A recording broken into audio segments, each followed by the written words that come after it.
اور وینزویلا کی حکومت نے امریکی حملوں اور اپنے صدر کی گرفتاری کے بعد دفاعی کونسل کا اجلاس طلب کر لیا ہے۔ صدر نیکولس مادورو کی گرفتاری کے بعد نائب صدر نے ان کا عہدہ سنبھال لیا ہے۔ اس موقع پر انہوں نے اپنی سرزمین اور قدرتی وسائل کا تحفظ یقینی بنانے کا عزم ظاہر کیا اور امریکہ کے سامنے جھکنے سے بھی انکار کر دیا۔ وزیر دفاع نے غیر ملکی افواج کے خلاف مزاحمت جاری رکھنے کا اعلان کیا۔ گزشتہ روز وینزویلا کے دارالحکومت میں فوجی تنصیبات سمیت اہم مقامات پر امریکی حملوں میں 40 سے زائد اموات کا دعویٰ کیا گیا ہے۔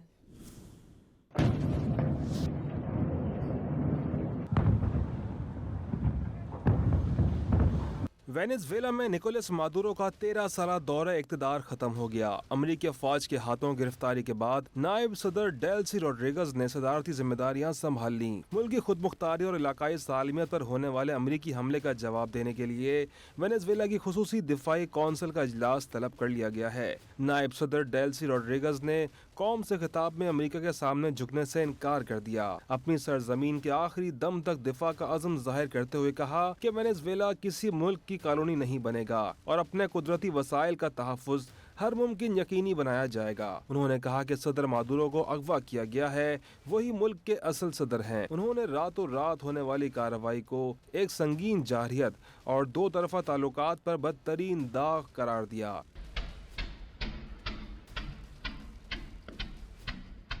وینزویلا کے وزیر دفاع ولادیمیر پادرینو نے امریکہ سے مذاکرات نہ کرنے کا اعلان کرتے ہوئے واضح کر دیا کہ اپنی سرزمین پر غیر ملکی افواج کی موجودگی برداشت نہیں کی جائے گی۔ وینزویلا کسی صورت ہار نہیں مانے گا اور جیت کر رہے گا۔ دوسری جانب وینزویلا حکام نے دعویٰ کیا ہے کہ دارالحکومت میں امریکہ کی جانب سے اہم فوجی تنصیبات اور وزارت دفاع کو نشانہ بنایا گیا۔ بڑے پیمانے پر کیے جانے والے حملوں میں 40 سے زائد افراد جان سے گئے ہیں۔ کارروائی کے دوران جنوبی کراکس کا علاقہ اندھیرے میں ڈوبا رہا۔